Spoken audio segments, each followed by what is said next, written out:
Ladies and gentlemen, boys and girls, welcome to Outskirts Overland. I'm here for week two. It's week like 30, but week two in a row. So I'm here just going to kind of do as I do, keep it candid, keep it going. I do have some. If you're watching it, which again I just really don't think that many of you do. Um, the lighting sucks. I got to figure it out, but again, that's not where my money's going because not that many people watch. So, anyways, for all you guys that'll listen to this tomorrow, I appreciate you guys. Got a lot of messages yesterday. Excuse me. Got a lot of messages earlier in the week after I put my last one out. A lot of people reached out and were really happy I was doing it again. So I figured I might want to try and get on something this week, just to get it in the middle here with in the front. Excuse me. I will be on Newfound Overland. I'm recording tomorrow. I don't know when that'll be available. It might be available Friday. It might be available some other time. But I am recording on Newfound Overland tomorrow evening. In this today. Um, Tomorrow being Thursday, the 6th. I will be recording with Newfound Overland. Today is the 5th of February. Um, Anyways, just so you guys can go over there and kind of hear me and Benji go at it. If you want to, you could listen to our last one together. Beyond Overland on Newfound Overland is the segment, and kind of get caught up at where we were that time, and then you'll be on episode 2 of that after that gets posted by Benji. So, anyways, I went camping this weekend. A lot of people said they were really the feedback I got is that people really liked my candid, honest opinions. So yeah, we're just gonna keep on rolling that train. I went camping this past weekend, and it was gonna be beautiful weather. We went down to um, Arkansas, Northwest Arkansas, and came upon a lot of things were closed. Like a lot of the trails that I normally go on were closed, and not permanently, but they were just gated off right now. I came to find out on Monday that the Forest Service had taken some bulldozers and things through the trails to kind of get the ruts out, and then it was pretty wet too, so they had them closed up. We did end up finding a spot, which was awesome, and it was still cold Saturday night, Friday night, and Saturday night. Sunday, as we were getting ready to, well, as we woke up, it was super nice Sunday. Really wish I could have stayed out a little longer, but it was cool. It was cool. I enjoyed it. It was muddy mess. It was real muddy. There was a lot of red clay. My truck's still dirty. Since I have a daily, my truck just seems to get, like, just for lack of a better term, like, just abused from trip to trip. It just like continues to collect, filth. Because I'm not washing it. I need to probably go wash it. It's raining right now. Maybe it's loosened it up enough to where I can go wash it. It needs cleaned out. Um, so, but on this trip, I used my diesel heater. That worked awesome. I finally got a 16-foot diesel heater hose, and still, I've said it in podcasts before. I had a 16-foot hose. I couldn't get one at like the local hardware store, so I got an 8, and I'd been using that. But the 16 is really the way to go because you can take the hose and put it in the tent and kind of use it as like radiant heat around the base of your tent. And it is because heat rises, having that radiating heat low, it just makes such a more comfortable experience when it comes to your rooftop tent. Or and guys, I got a Gazelle tent now too. I have a Gazelle T4 Overland for um, sometimes I'm gonna want to go in the Subaru, and I'll bring that.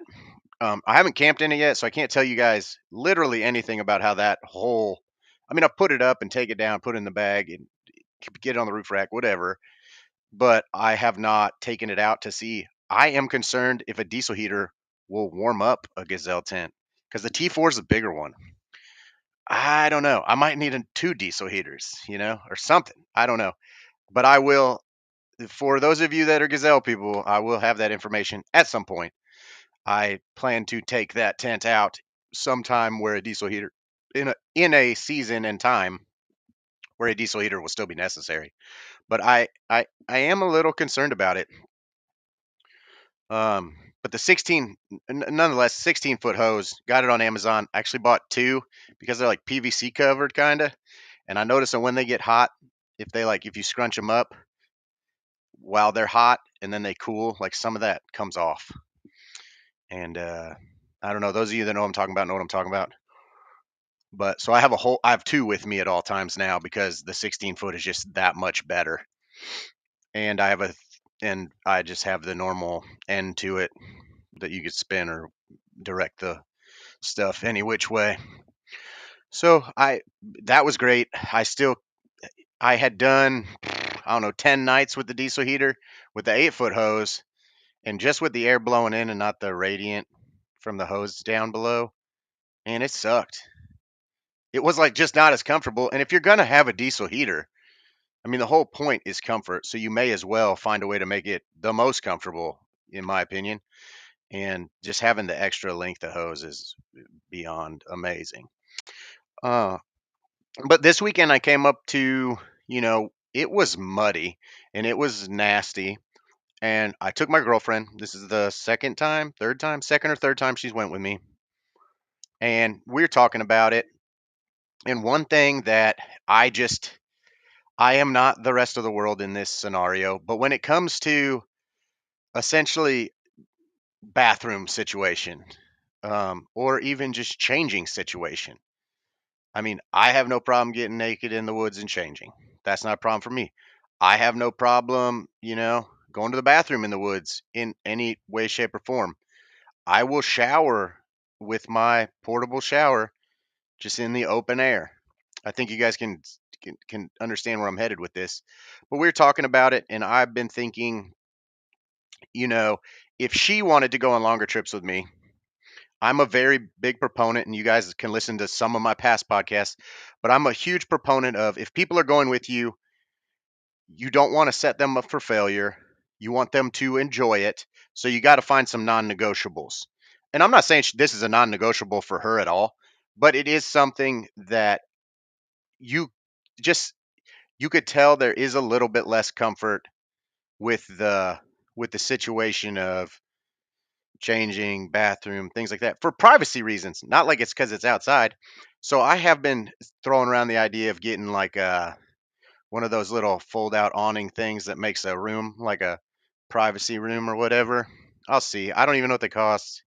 I don't know anything about it, but I'll let you guys know because I know that is a hot topic with, sometimes kids, if you have teenage girls or teenage boys or anybody, like the idea that they could, use it as a bathroom, use it to change, use it to shower with some privacy is something that I think relates to a lot of people.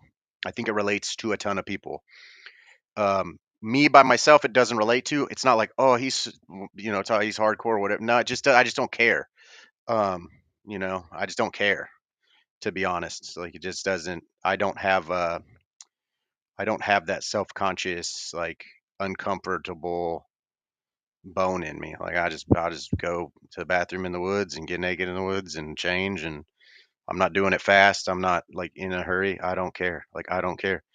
Everybody can close their eyes or turn their head and like I mean, I'm not out in the middle of nowhere doing it, but like if you catch it, you catch it. I just don't care. It doesn't matter to me. Um and that's definitely not the majority. So, been thinking about looking at one of those. I don't want to get a freestanding one because I'm big on like the square footage I have to put stuff down is limited, and I've done, I'm patting myself on the back. I've done a great job of using that space economically, and it works really good for me. I don't want to have to fit another thing. Like I've got it really well set up. So the awning one makes the most sense for me as I have one side of my rig that has no awning on it, and that would just make sense. I have track in my side of my tent, and again, that just makes sense. So I would want one that's attached myself, which I'm sure is, I don't know. I don't know. I don't know. I haven't looked at them. So if anybody listens to this or watches this and you guys have one, there's about a bajillion brands.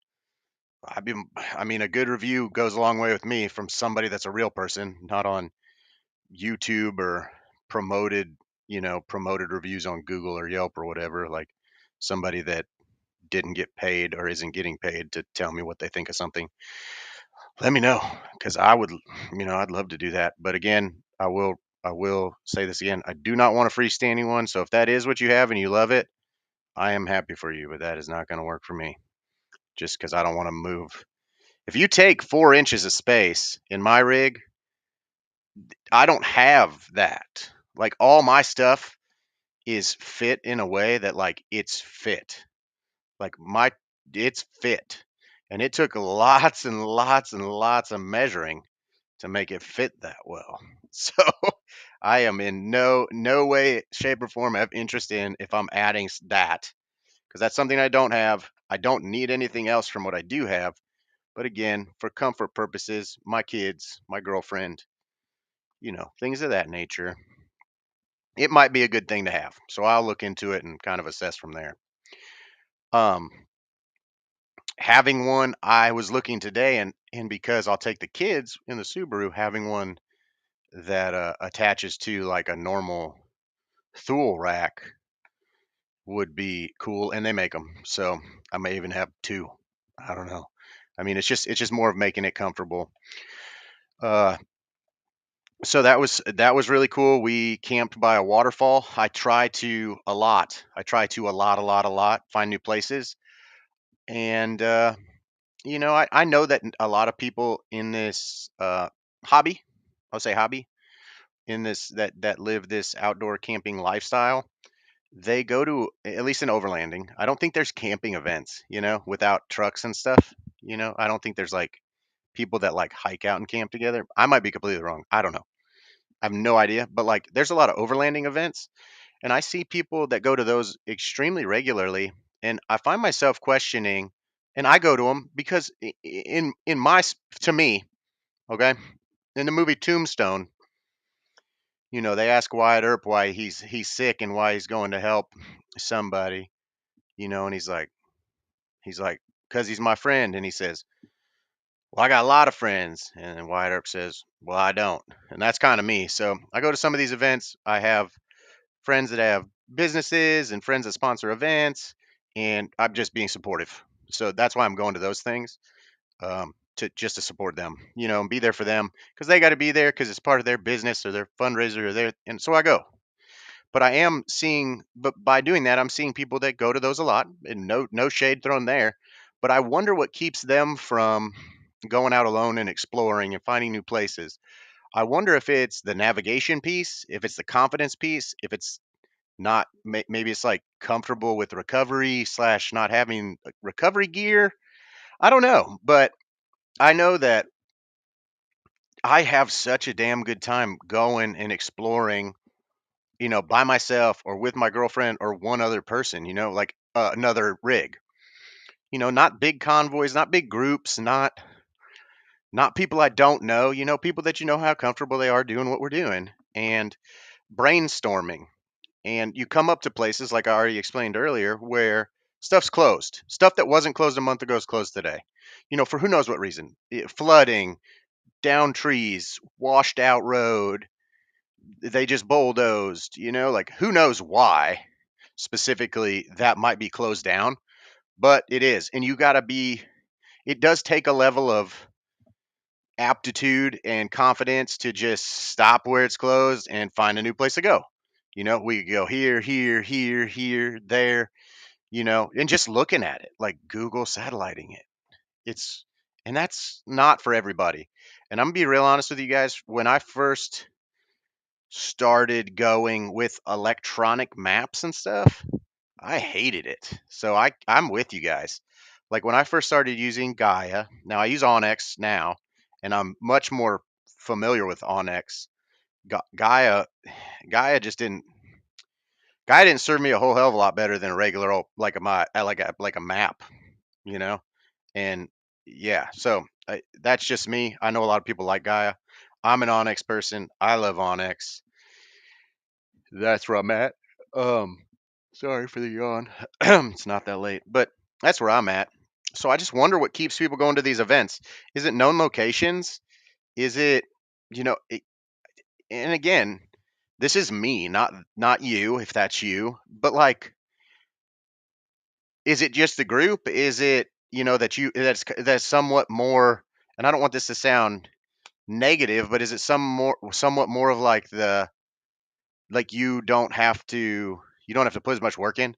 Like typically there's a guided trail run, somebody else figured that out. Typically there's a place already scouted, you just got to go to it. Is it that? Like I keep finding myself, and I might be completely and totally wrong.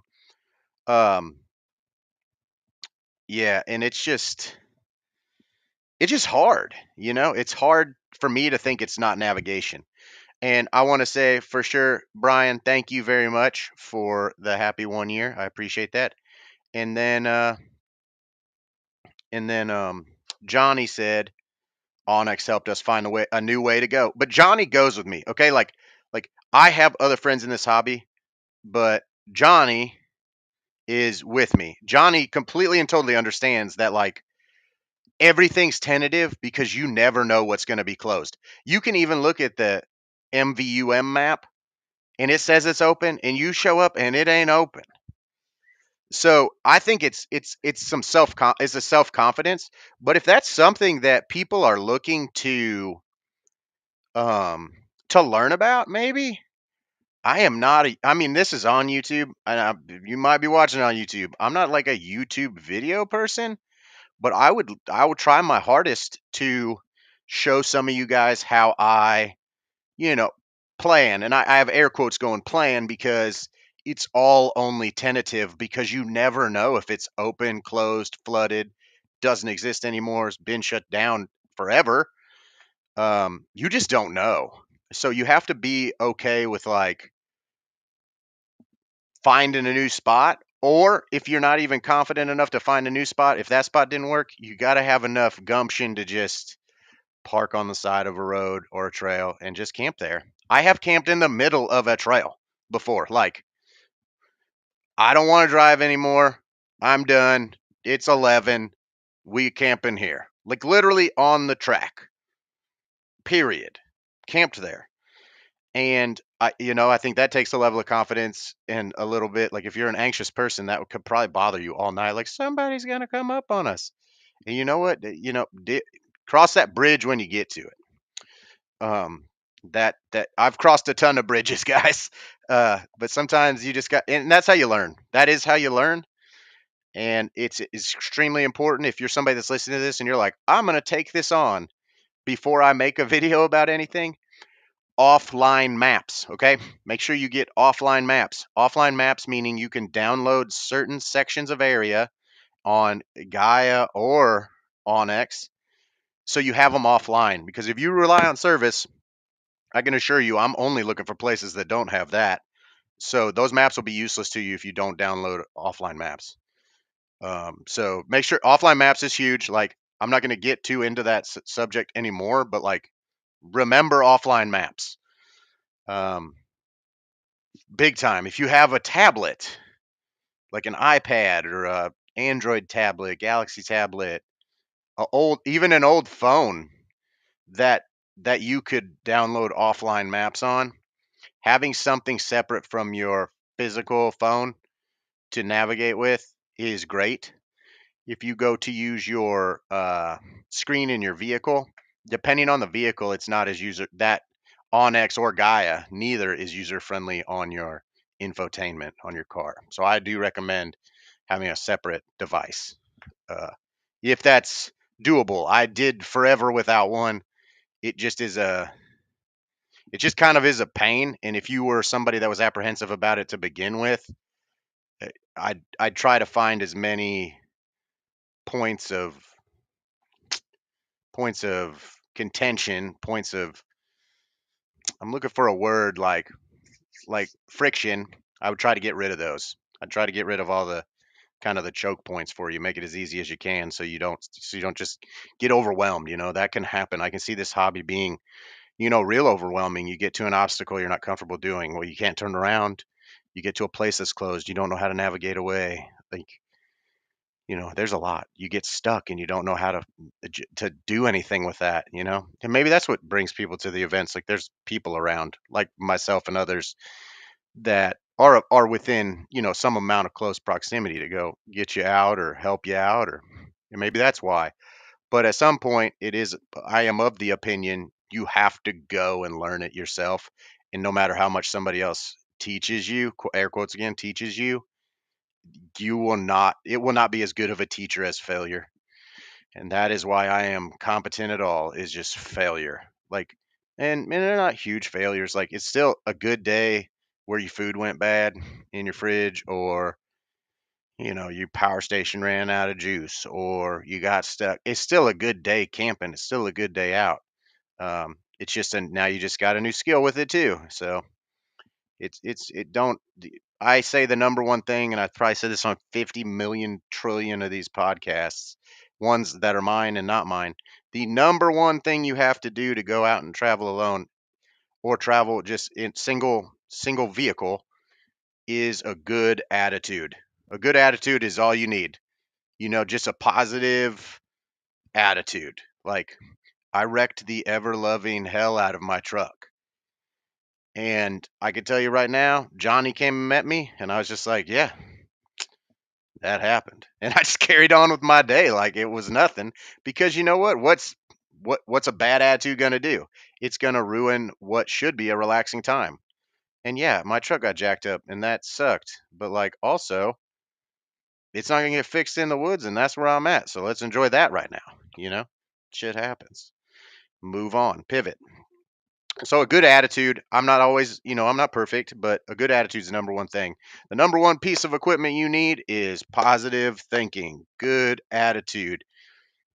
That's the number one piece of gear you need to have a good time overlanding and camping. Like, because stuff is going to go wrong. Stuff you don't expect to go wrong is going to go wrong. Stuff you do expect to go wrong also goes wrong. So weather's the ultimate equalizer.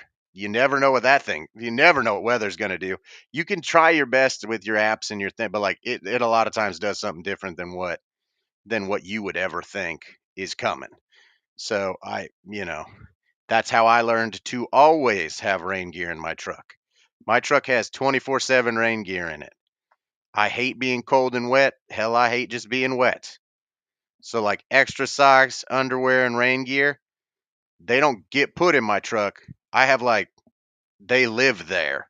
And if I use them camping, they get put back in there after I wash them. Not rain gear because that'll ruin it. But I put it back in there. Like those things live in there. I pretty much everything that I camp with lives in my truck.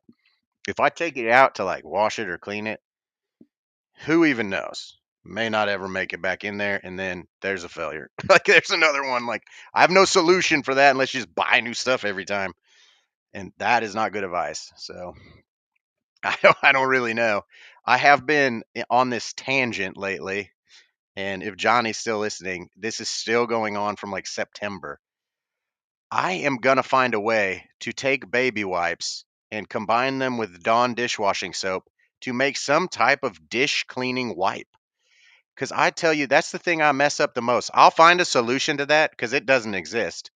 And you could say, oh, use baby wipes. Well, Dawn cuts grease and stuff different than like your baby wipes. So I want something with Dawn in it or some type of dish soap to cut grease and stuff.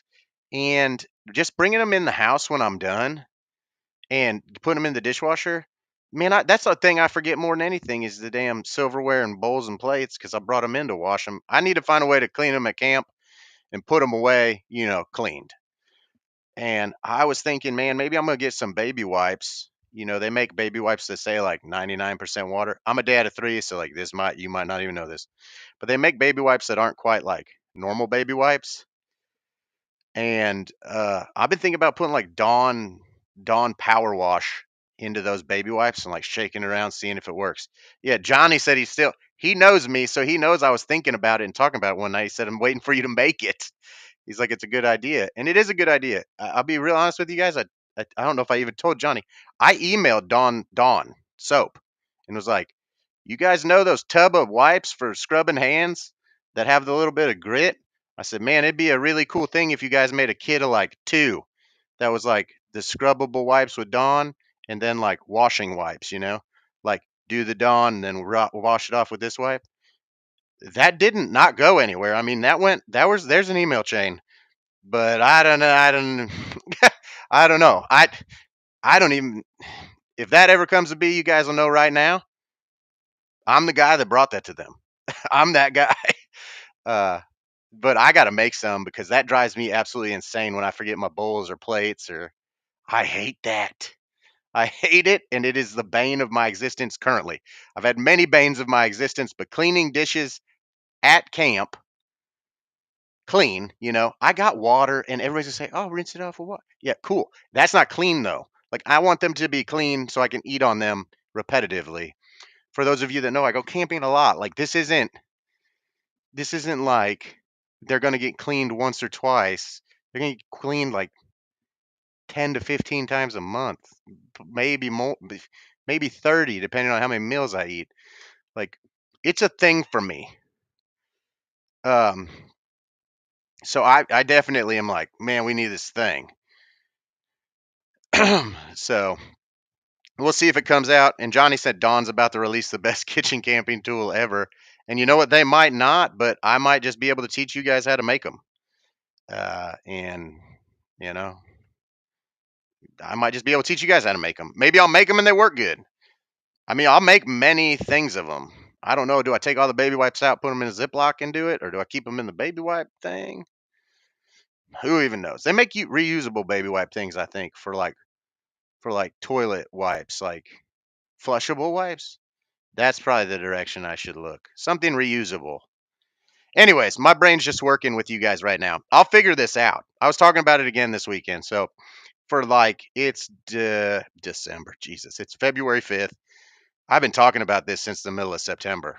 So I got to say, actually saying that out loud, I am kind of surprised I haven't figured this out for myself yet. I haven't even tried, but I will, because that sucks. If any of you guys have a solution that works for you outside of like the normal thought of solutions, pressurized water, hot water, those are great. I want to clean them though. Rinsing them off's not a Rinsing them off is not the hard part. Cleaning them is getting the crap off of them. Something that has some juice to get and I mean juice by like power to get some stuff off. I'll figure it out. I will figure it out. You guys will have. I'll be like chemistry at camp with like three different iterations of this, and I'll be having people try them. Like I'll be figuring it out, or Don will figure it out before me, which I'd really kind of was hoping for. But that email, the chain is there, and the communication exists, but that communication has not existed. So I'm sure there's a lot of corporate business that goes on with that. But whatever. Anyhow, I got way off track there. Cleaning my dishes is a big thing. But we I mean, just taking her, she likes to go and look at stuff and I travel real slow. And I'm not going to say everybody I go with travels real slow, and I don't complain too much about how they do travel if they're with me, but when I'm alone, I go real slow. So we get to see all kinds of stuff, different camp spots and cliffs and old homesteads and just all kinds of stuff going just super slow. And I mean slow, slow, like five miles an hour. Like we are not bombing down trails. Like just going super slow to see stuff, That's what I like to do. I like to take pictures. I like to see cool things. If I see water running down, a ditch, I am going up that hill or through that area to try and attempt to see where that water's coming down. Because usually when the water's coming down to drain into the ditch, that's usually pretty. Like that's pretty. So it's a cool thing to see because it usually is a aesthetically pleasing sight where that water's running down off the hill or the bluff or whatever. So I like to do that. I like to see views. I like to stop and pull over and look at views. I like to do all of those things. So I travel pretty slow, and I think she appreciates that because I'm not.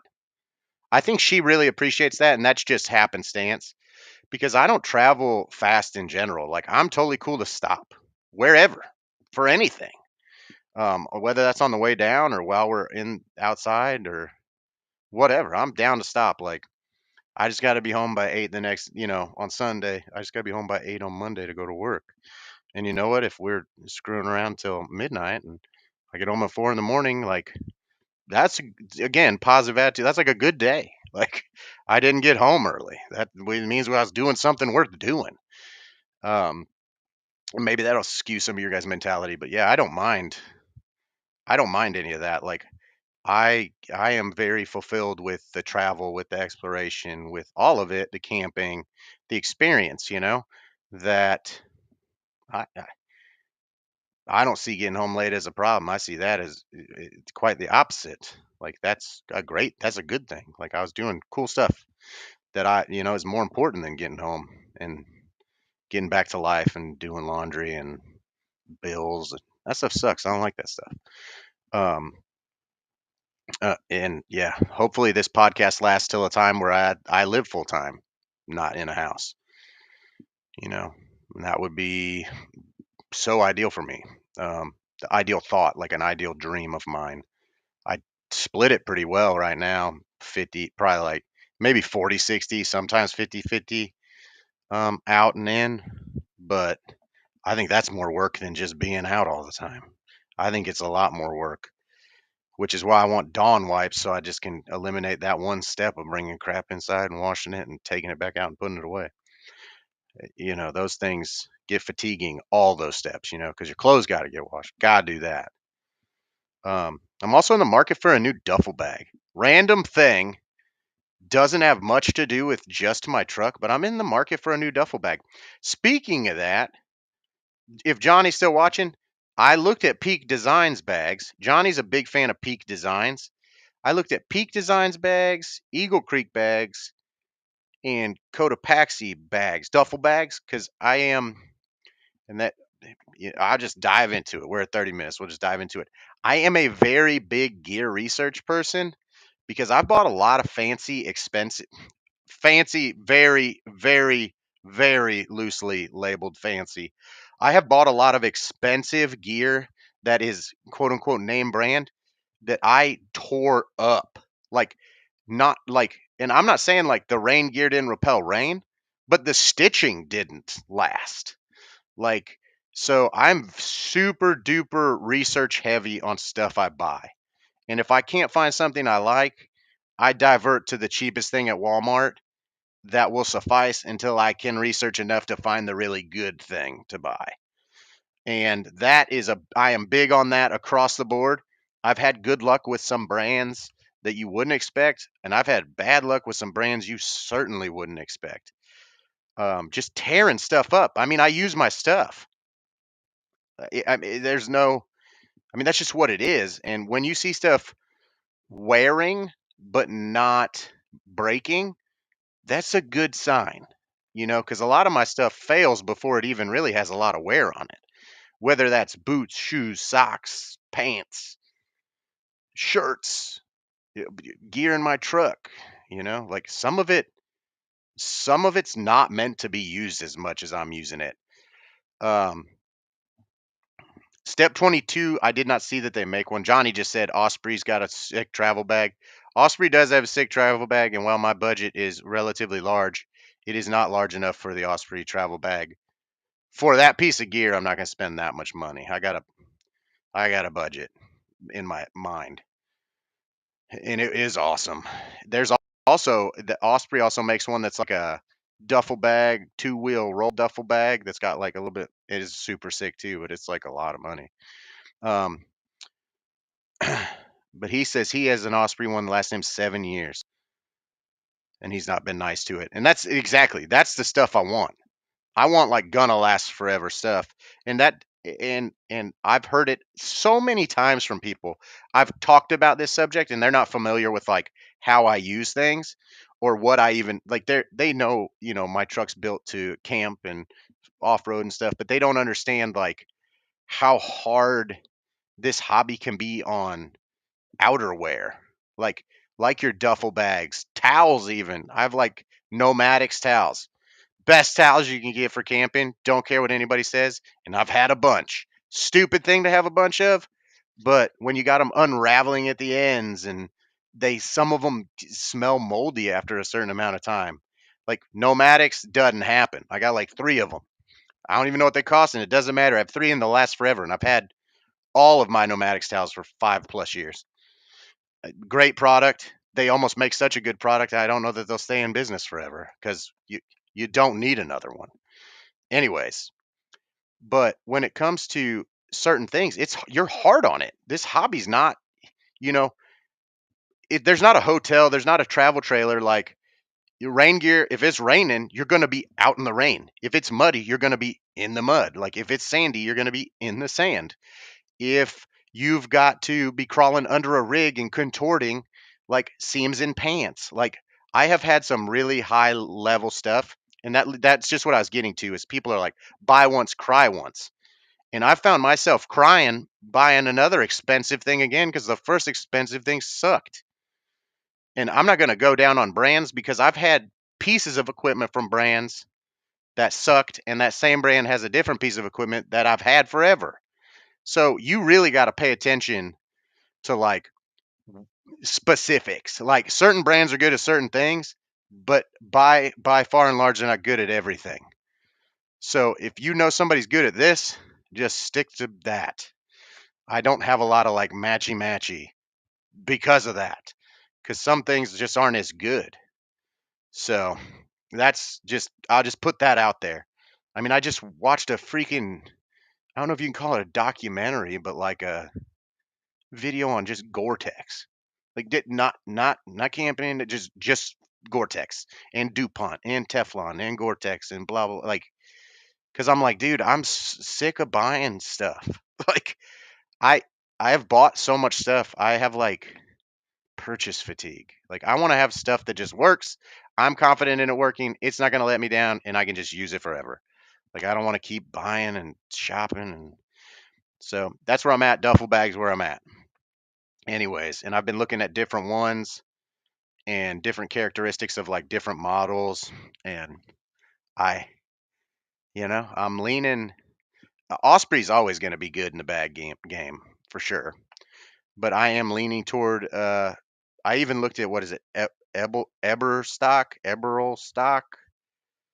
I don't know. I looked at a bunch of brands that, Rourke, ROAK, Rourke.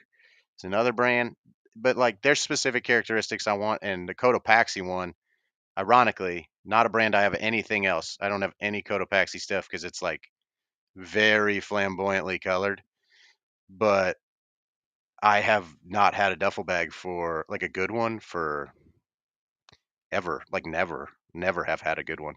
So it's just time. My Bass Pro one is bright yellow and it works, and it was like $19 and it's just not doing it no more. So that's where I'm at.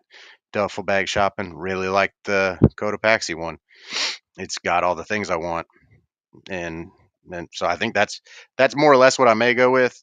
I am a big Eagle Creek fan. If you guys have never heard of Eagle Creek or what was the other one I just said?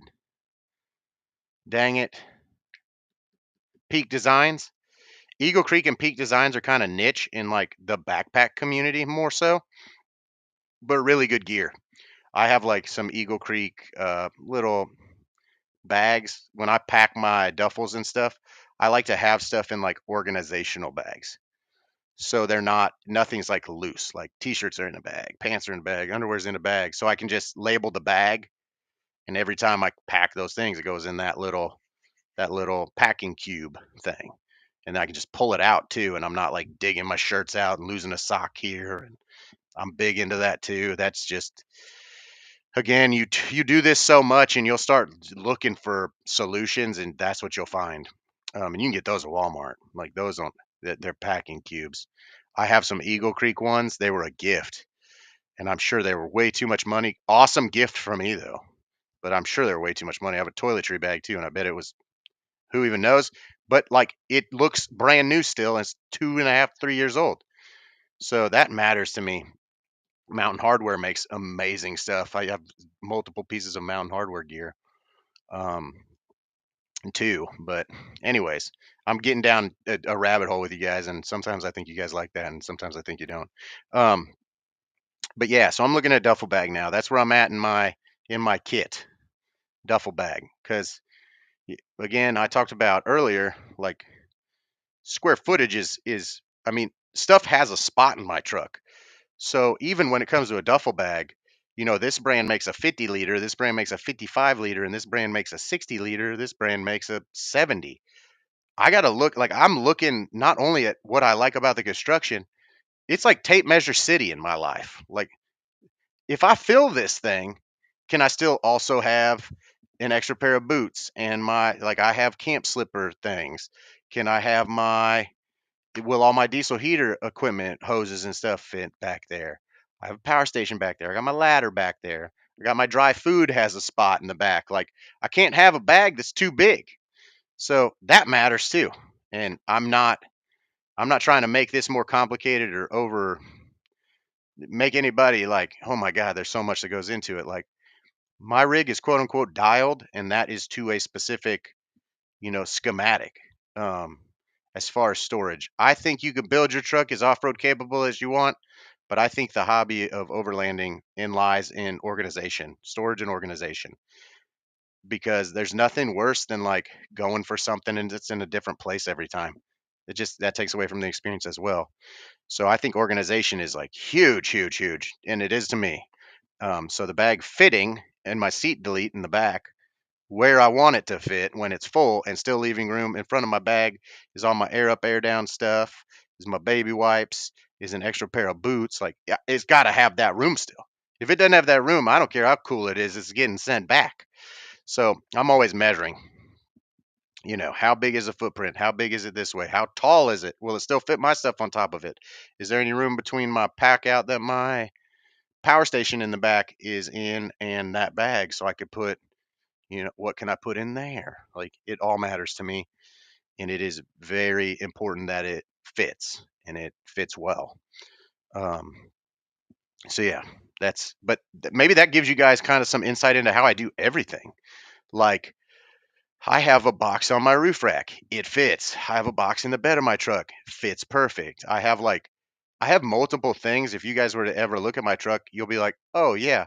But if you really thought about it, you'd be like, "Damn, this dude, there's some measurements involved here." Like, I rebuilt my diesel heater into a Plano box because I was able to move my fuel tank high enough to get over my fridge slide.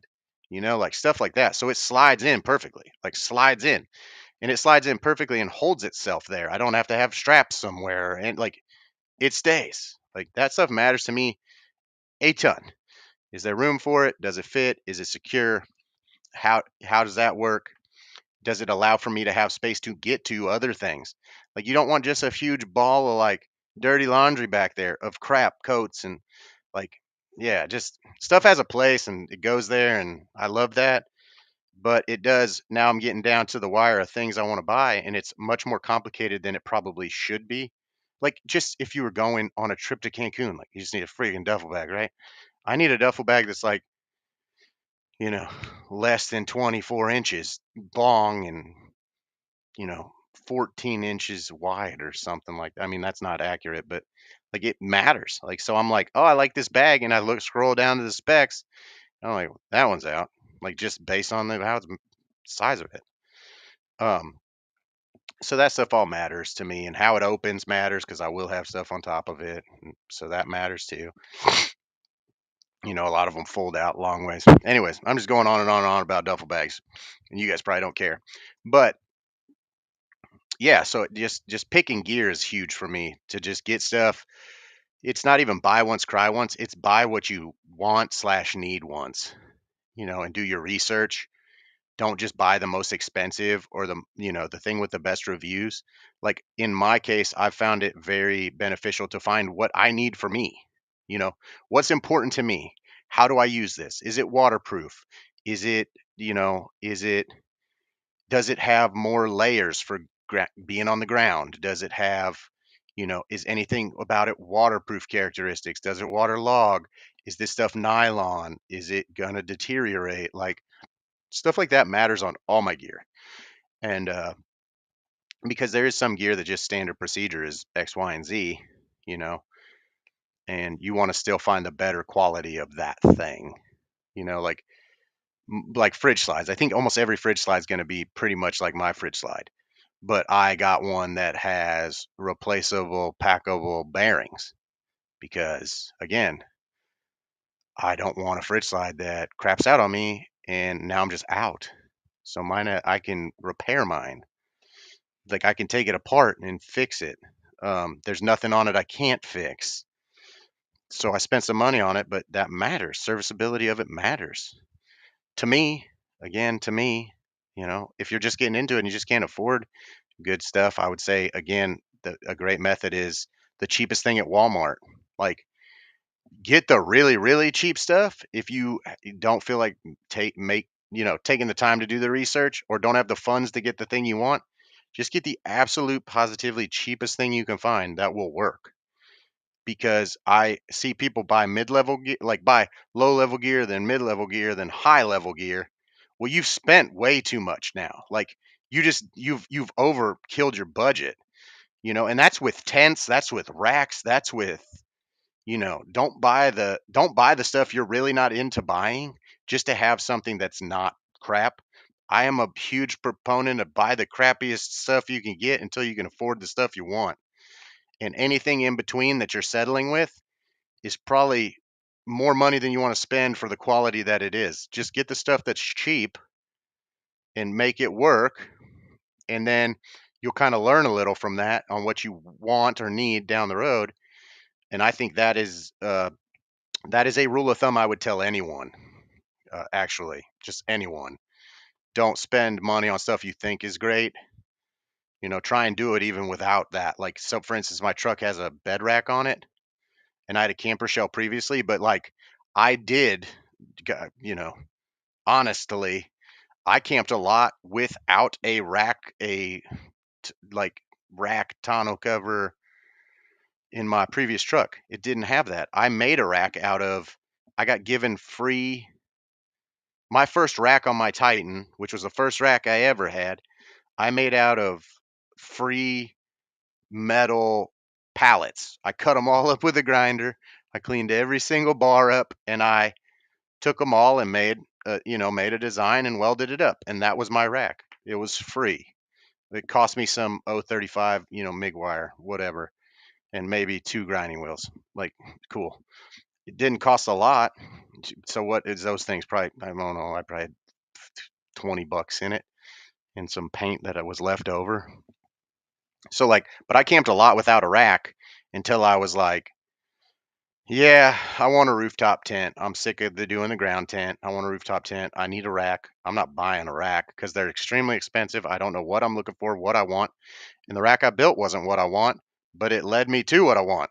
It led me to, okay, well, I want something. It was a half rack. I want a taller rack. Then you get into the taller racks. Is it roof level rack or is it higher? Does it match your other rack in the front if you have one? If you don't have one, like, then you'll start looking at that stuff. But it was because I made a $25 one that I was okay continuing to look and find what I actually wanted. If I'd have bought $1,000 one to begin with, now I'm looking at how to cope with that. I'm not getting another one. This is the one I got. I got to figure it out. I don't like that mentality very much. There's so much stuff out there. Just take in as much as you can take in, search, look. Again, like I have some brands of stuff that you probably never heard of, and they maybe don't even have great reviews, but like I'll just look at the product. Like, and I have no, another thing, guys, is too, like, there is some type of like return, like people are scared of returning stuff. Like I've gotten stuff brand new that I bought thinking it was going to be one way. I got it and it wasn't, not damaged shipping or anything. And I just sent it back and got my money back, because we don't live in a time where you can go to the store and touch everything. And maybe that's not feasible for you guys. Like maybe you can't have money out in the wind like that.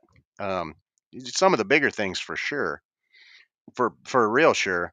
But that's where I would say go to the More Expo, go to Big Iron Overland Rally, go to Rendezvous in the Ozarks, look at other people's gear, touch their gear, look at it, get an idea like how big that actually is, or small it is, or how good it looks, or is it rusting, is it cracking? Like you will see those things on other people's rigs, and they spent their money on it, so you don't have to spend yours to see how it happens. You can come look at my Sherpa rack and be like, that's how that thing wears, and you could be happy with it or not. I mean, I don't, I'm happy with it, but that doesn't mean you have to be or want to be or should be. So Anyways, very rambly, very, just talking about whatever. I have topics to talk about, but I'm saving those for Benji tomorrow night. So you guys will hear me talk about actual topics, not just rambling and kind of going off my own ramble tomorrow night. I don't think we'll do it live. We may do it live. I don't know. Newfound Overland. I'll be on that.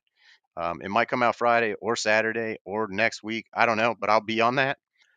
We are covering topics though. There's some things we're going to talk about. So hopefully you guys can get over there and check that out.